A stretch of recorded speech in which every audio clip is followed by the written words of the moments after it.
Digital Congo, la télévision numérique.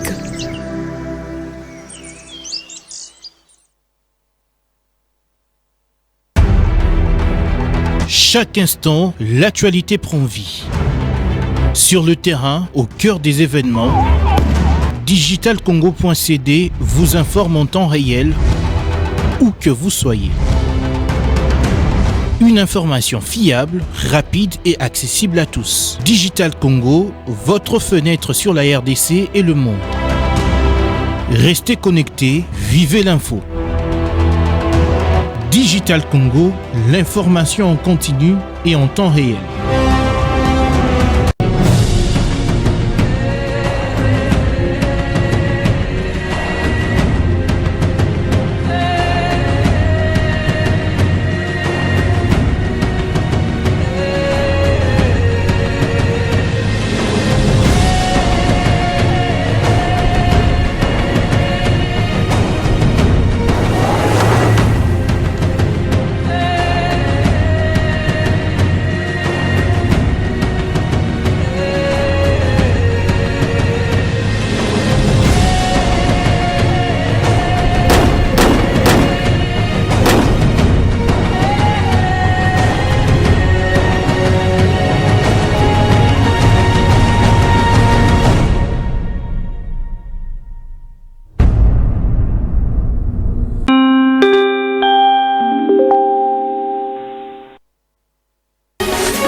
C'est parti pour une nouvelle édition du journal. Bienvenue à tous. Direction Mambasa, où les corps de 10 civils tués lors d'une attaque ADF retrouvée dans une église une semaine après le drame. L'horreur continue de se dévoiler à Mungweko, dans le territoire de Mambasa. Une semaine après l'attaque attribuée à des présumés combattants ADF, 10 corps en état de décomposition avancée ont été découverts le mercredi 5 août dans l'enceinte d'une église des Frères en Christ. Ce sont les habitants de la localité qui ont découvert ce macabre après plusieurs jours de recherche.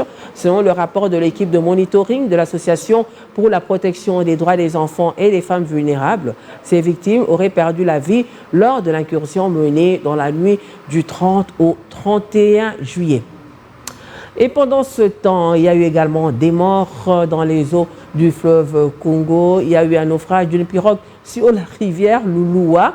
Une pirogue a chaviré dans la nuit du 5 au 6 août sur la rivière Louloua dans le secteur de Chimbote, dans la province du Kasai central. Le nombre des passagers n'est pas encore précisé, mais le bilan provisoire fait état de 7 corps repêchés et 9 autres personnes portées disparues. Pour la coordination de la nouvelle société civile congolaise, la mauvaise qualité de la pirogue et le manque de tenue de sauvetage seraient à l'origine de ce drame qui endeuille plus d'une famille. On écoute à ce sujet Marcel Massaka de la nouvelle société civile, Jean au téléphone.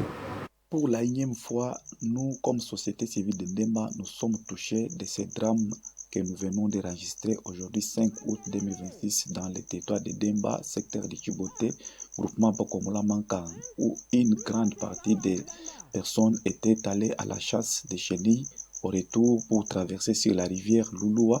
Ces dernières sont tombées et elles se sont noyées dans cette grande rivière. Cette situation que nous enregistrons pour la énième fois tombe dans une période où nous avons toujours constaté que les dernières qui traversent sur cette rivière sont exposées. Suite à quoi? Parce que nous sommes butés à de grandes difficultés, parmi lesquelles l'enclavement, où on constate l'absence d'une route praticable dans ces tronçons. Il y a aussi manque d'ouvrages de franchissement. Aucun pont ni bac sécurisé n'existe, ni un mécanisme de protection n'est pas mis en place sur ces lieux. Dépendance même au cours d'eau, manque même de certaines subsistances sur terrain, ça complique cette population.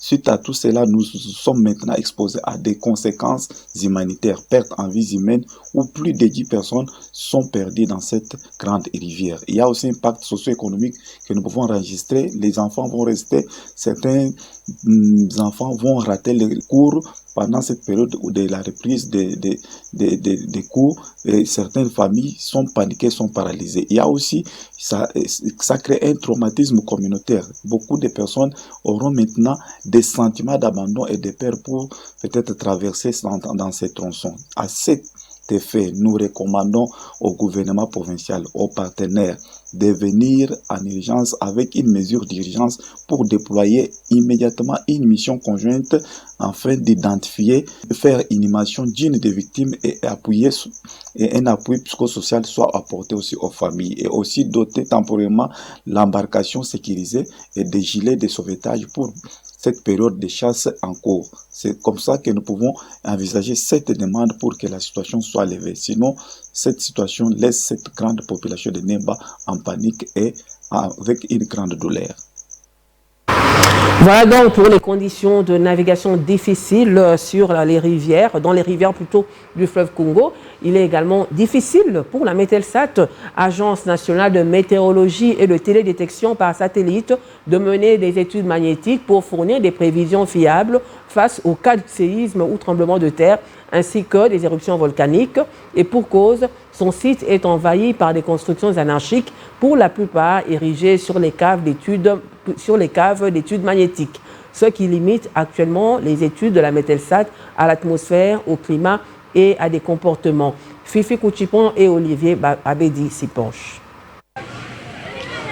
Voici comment se présente le site de la Metelsat, l'Agence nationale de météorologie et de télédétection par satellite au quartier d'Elvo, commune de Ngaliema. Contrairement aux années antérieures, cet établissement ne dispose plus que d'une faible superficie où est basé le bâtiment administratif, le service technique ainsi que l'aire où est déployé son faible matériel.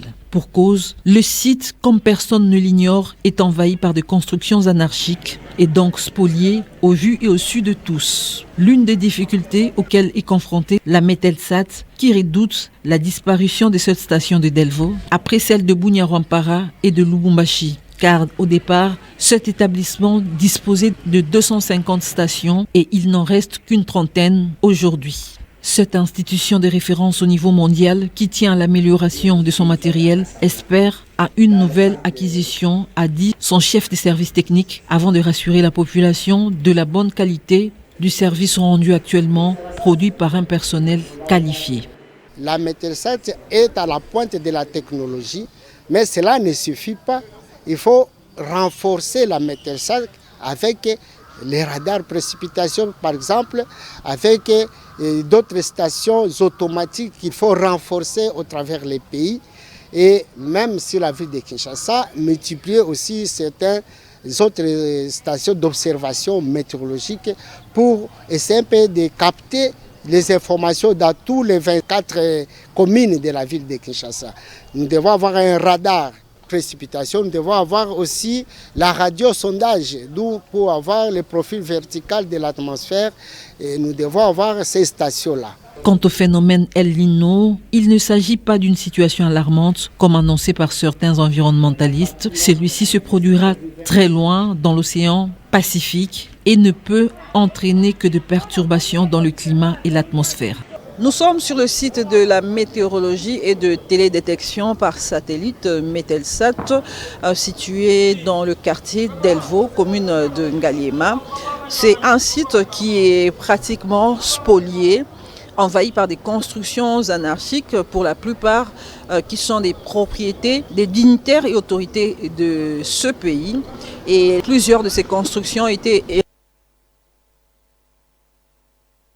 Changeons de registre pour vous dire que le ministre de la Communication et Médias et porte-parole du gouvernement, Patrick Muyaya Katembwe, et l'inspecteur général, chef de service de l'inspection générale des finances, IGF, Christophe Bitassi Mouabahi, ont co-animé ce mercredi 5 août un briefing presse sur le thème présentation du plan stratégique triennal 2026-2028 et focus sur le contrôle systémique de l'inspection générale des finances. L'inspecteur général chef de service de l'IGF, Christophe Bitassi Mouabahi, a expliqué l'évolution de l'institution marquée par le passage de la patrouille financière au contrôle systémique. John Zati et Jacques Aboy nous en parlent. Christophe Bitassimwa, inspecteur général des finances, chef de service, est au briefing de presse ce jour, initié par Patrick Mouyaya, ministre de la Communication et Médias, porte-parole du gouvernement. C'est le plan stratégique triennal 2026-2028 qui est ainsi présenté, focus sur le contrôle systémique de l'inspection générale des finances. Christophe Bitassimwa indique que l'évolution de l'institution est marquée par le passage de la patrouille financière au contrôle systémique, tout en rappelant que l'IGF est l'œil de l'État dans les contrôles des finances publiques. Que le contrôle systémique, c'est la patrouille financière subtilisée, beaucoup plus subtile. Parce que la patrouille financière, c'est la présence sur le terrain. On assiège le contrôler, n'est-ce pas? Tandis que le contrôle systémique, on les suit en distance, tout ce qu'il fait, n'est-ce pas? C'est ça la subtilité. Donc, on peut suivre quelqu'un en distance, ça qui ne nous voit. Et lorsque nous descendons sur le terrain, c'est qu'il y a un problème. Une nouvelle stratégie pour renforcer l'efficacité de l'IGF, des missions de contrôle particulièrement exigeantes sont conduites pour assurer pleinement le mandat de surveiller et de protéger les finances publiques. Christophe Bitassimwa, après diagnostic, a adapté ses interventions aux exigences contemporaines, passant du contrôle ponctuel au contrôle permanent. Selon lui, la digitalisation offre la possibilité d'effectuer certains contrôles à distance sans nécessiter systématiquement des déplacements sur le terrain.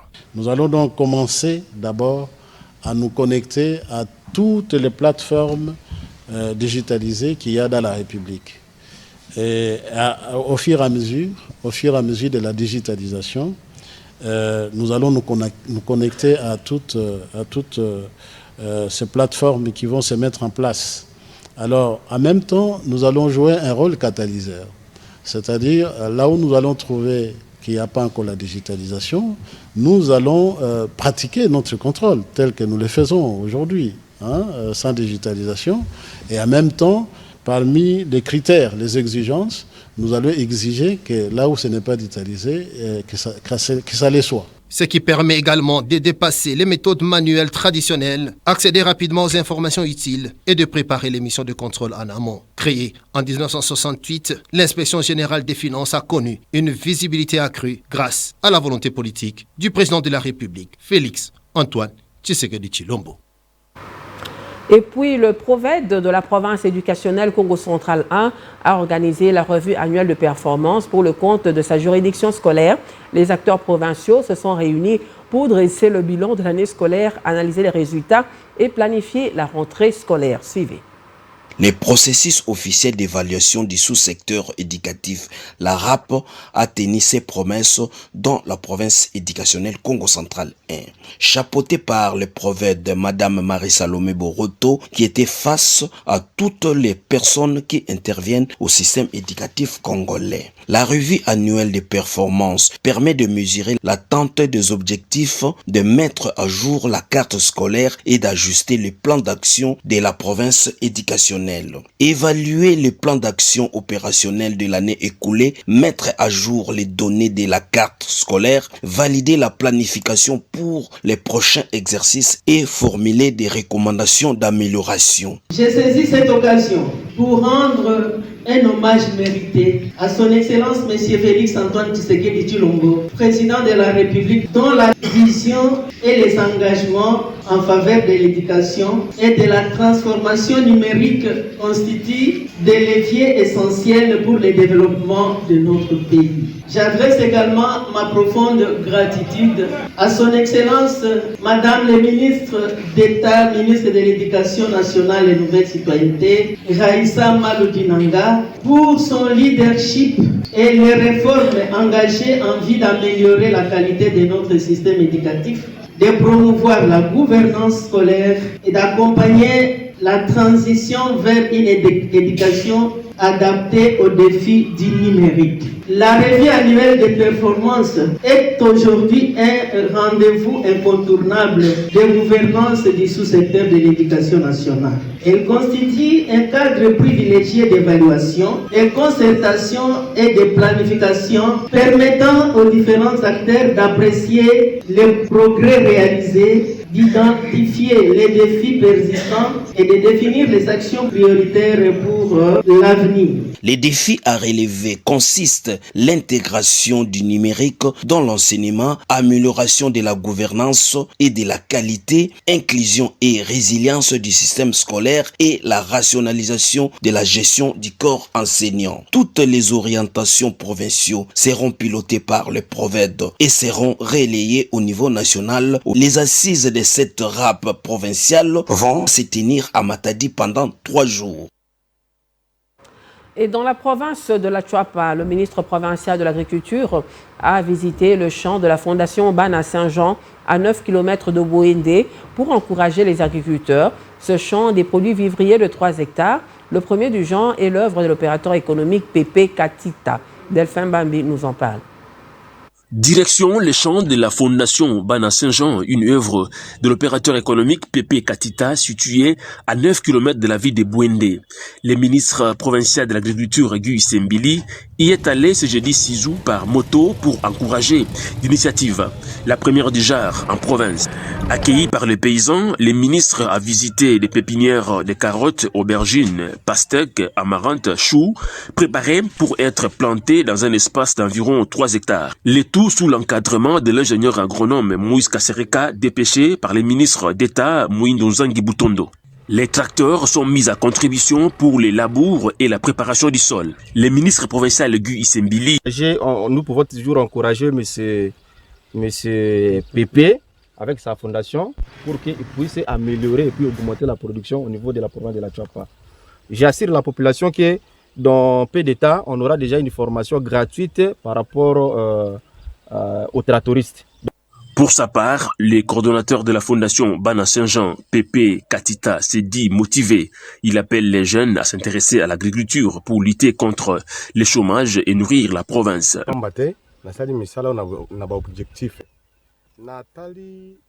Au travers de ces champs, je poursuis des objectifs. Il s'agit notamment de soutenir ma province, soutenir les autorités et lutter contre la faim dans la province de la Chuapa. Par ailleurs, cette visite vise à relancer l'agriculture et atteindre la souveraineté alimentaire. Défi à relever par les ministres de tutelle en province. Un mot sur la maladie à virus Ebola qui progresse dans les 4 des 5 provinces affectées, puisque le Sud Kivu n'a plus enregistré de nouveaux cas depuis plus de 60 jours. On parle actuellement de 1801 décès, ce qui porte à 45,3% le taux de létalité, car 3973 cas confirmés ont été répertoriés depuis la déclaration de l'épidémie le 17 mai dernier. Entre-temps, 776 personnes sont déjà guéries de cette maladie, selon le rapport publié par l'Institut national de santé publique. Joli coup de filet de la police congolaise du sous-commissariat du Point Chaud Yowa Lola. Ce jeudi 6 août, 4 jeunes présumés bandits ont été interpellés à Kingabwa au cours d'une vaste opération contre la criminalité urbaine. Et d'ailleurs, un policier a même été blessé. Fiston Issemwami était sur place. Tête rasée, armes blanches à la main et de la drogue, ces 4 jeunes, dont 2 mineurs, ont été interpellés l'avant-midi de ce jeudi. Ils sont accusés d'appartenir à un réseau de malfaiteurs qui sème terreur et désolation dans plusieurs coins du quartier Kingabwa, dans la commune de Limete. Un élément de la police nationale congolaise du Point Chaud, Yoalola, a été blessé par l'un de ces jeunes, a expliqué le lieutenant Boda Malunda Mani, commandant du poste.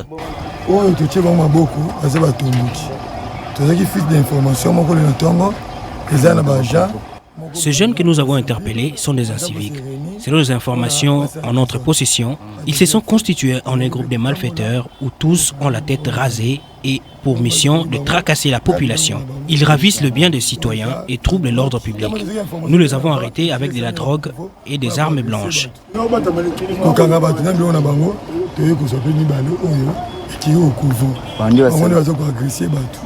Certains habitants de Kingabwa n'ont pas caché leur joie face au travail des titans abattus par la police nationale congolaise. Ces Kinois de cette partie de la ville ont révélé que le banditisme urbain est devenu courant dans leur zone, d'où la nécessité de poursuivre les jeunes, désœuvrés jusque dans leur dernière cachette. Les jeunes se livrent aux actions inciviques ici à Kingabwa. Nous félicitons la police pour ce travail et les encourageons à poursuivre ces opérations. Nous sommes vraiment mal à l'aise ici à cause du banditisme. Le commissaire de la police qui a été blessé a été vite acheminé dans une structure sanitaire de la place où les professionnels de santé ont stoppé l'hémorragie. Le lieutenant Boda Malunda Mani a demandé à la population de sa juridiction de collaborer avec les forces de sécurité pour mettre fin au banditisme urbain. Jetons à présent un regard sur la vie de nos routes. Les agents de contrôle routier sont régulièrement présents sur les grands axes de la capitale pour veiller au respect du code de la route. Toutefois, leurs interventions par moments suscitent des réactions contrastées de la part des usagers. Au rond-point Huilery, par exemple, dans la commune de Lingwala, notre équipe est allée à la rencontre d'un taximène et d'un motard afin de recueillir leurs témoignages sur le comportement ou bien sur la brutalité observée deux fois pendant le contrôle routier. C'est un reportage de Laure Tchomba, Élisée Kailou et Patringou. Au rond-point Huilery, dans la commune de Lingwala, le comportement des agents de contrôle, absents ce mercredi, continue de faire réagir les taximens et les motards. Entre contrôles brutaux et soupçons injustifiés, ce conducteur de taxi du rond-point Huilery tire la sonnette d'alarme. Tu peux être en train de rouler sur le boulevard sans t'égarer et d'un coup, ils viennent sans prévenir et coupent ton moteur. Ça m'est déjà arrivé à Huilery, vers la régie des eaux. Je revenais du ministère, près des Lista, pour acheter mes documents. En sortant, je me suis fait interpeller, faute des signatures. Je me suis demandé si c'est moi qui devais signer ces documents. Même constat du côté des motards. Ce conducteur dénonce un système axé sur l'argent plutôt que sur le travail bien fait et réclame l'intervention de l'État. Ces agents ne font pas bien leur travail. Je le dis parce qu'avoir des documents ou non, la seule chose qui les importe, c'est nous arrêter. Au-delà de l'argent, c'est aussi leur sécurité qui est menacée. Ce motard dénonce les tracasseries répétées et des chasses à l'homme imprévues qui provoquent souvent des chutes et des blessures. Des fois, nous pouvons être là, nous n'avons rien fait, mais ils viennent nous arrêter. D'ailleurs, ce matin, un véhicule est passé et a créé la panique chez les motards. Certains sont tombés, d'autres se sont enfouis. Outre les agents de contrôle, ce sont des policiers qui s'évertuent à tort ou à raison à contrôler les opérateurs de transport. Il aura suffi d'un simple passage de leur véhicule pour disperser tous les motards de Huilery pendant quelques instants.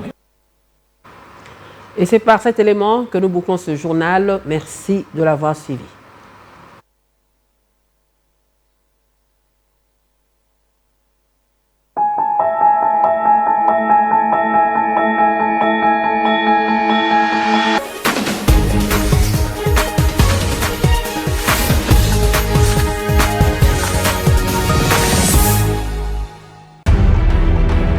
Chaque instant, l'actualité prend vie.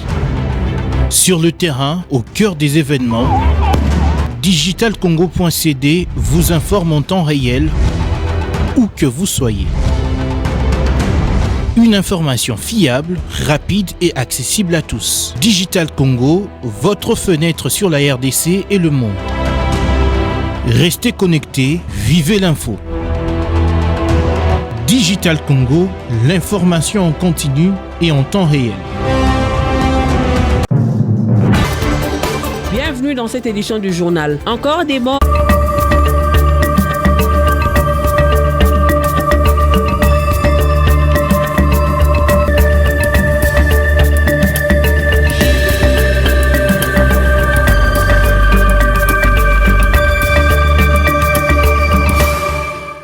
Bienvenue dans la revue de presse des journaux parus ce jeudi 6 août à Kinshasa. Débutons avec les grands débats qui titrent en sa page 2 « L'IGF bite à 6 mois débloque les limites de la patrouille financière avec les contrôles systémiques en République démocratique du Congo ». Le journal revient sur le briefing de presse animé mercredi dernier par l'inspecteur général des finances Christophe Bitassimwa aux côtés du ministre de la Communication et Médias Patrick Muyaya. À cette occasion, le chef de l'IGF a présenté les contrôles systémiques, une innovation destinée à renforcer la surveillance des finances publiques et à combler les failles qui échappaient auparavant à la patrie financière. Dans le même registre, la prospérité titre à sa page 2, plan stratégique triennal 2026-2028, l'IGF place la digitalisation au cœur des réformes. Des quotidiens met en lumière le réforme engagé sous le leadership de Christophe Bitassimwa, notamment la mise en œuvre d'un plan stratégique triennal visant à moderniser l'IGF, améliorer ses performances et renforcer le contrôle de l'action publique grâce à la digitalisation. Changeons de chapitre avec la référence PLIS qui titre à sa page 3, une réforme sociale historique entre en vigueur. Le gouvernement prend désormais en charge le frais funéraire des agents de l'État.